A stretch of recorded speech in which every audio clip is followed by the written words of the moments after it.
want to summon a demonic voice in you, with the Elgato Demonic FX audio effects for Wavelength, you can. Once this plugin is purchased and installed from the Elgato Marketplace, click on your microphone's FX button.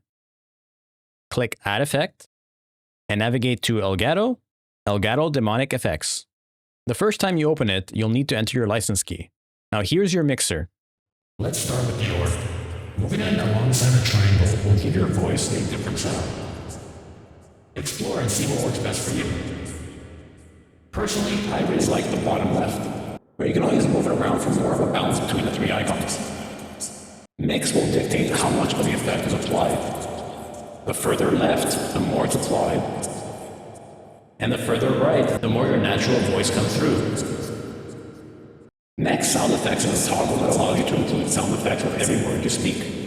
This is what it sounds like with it on. Lastly, reverb dictates how much of an echo you create. The further left, less of an echo is heard, whereas the further right, more of an echo is. You can automate this effect through channel point redemptions via StreamerBot, or you can create a manual action in your Stream Deck to trigger on or off. How you unleash your demon is truly up to you.